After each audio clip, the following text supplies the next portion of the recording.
Hi everyone! In this tutorial we are going to talk about constructors in C#. So why do we even need a constructor?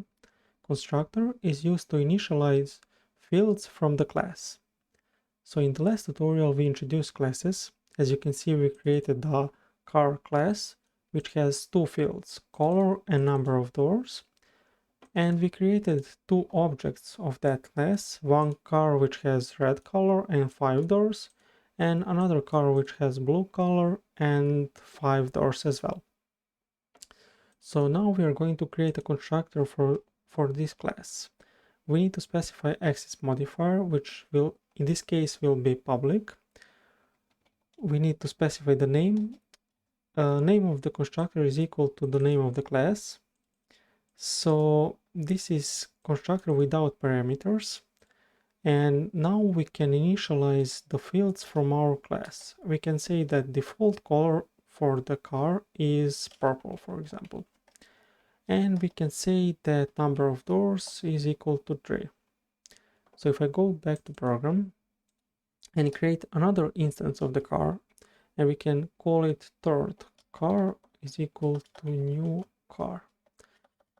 So if I quickly print the values for fields that that object has, such as the third car dot color, and we want to print out the number of doors.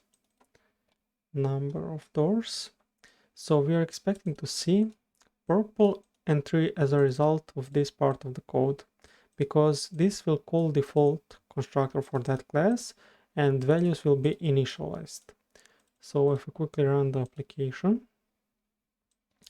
as you can see, we got purple and 3. We were expecting to see that. So what if we want to pass parameters to that constructor? We can quickly do something like this. We can say public car, and we can pass the parameters, number of doors and color. So as you can see, we are initializing the parameter. We are initializing the value of the fields to value from the parameter.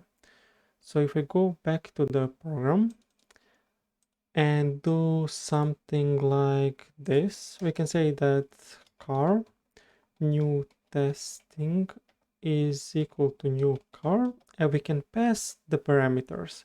As you can see, we have two constructors. One which says car, which is default constructor. It doesn't have any parameters. And there is another one which is expecting to get string color and number of doors. We want to use that one in this example. So we can say, let's say, I don't know, let's say blue, and number of doors, let's say 15, just as an example.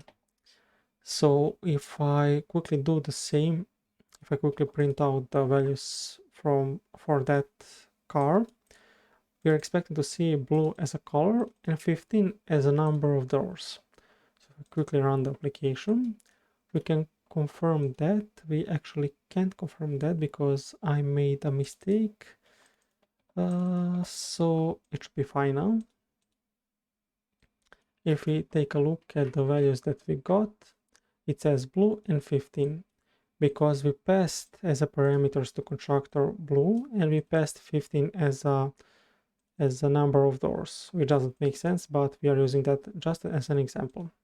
So as you can see, we created the default constructor which doesn't have any. We created the actual constructor without the parameters, and also we created a constructor which needs two parameters, color and number of doors. So I think that would be pretty much it for this tutorial. I hope that you enjoyed, and see you in the next one.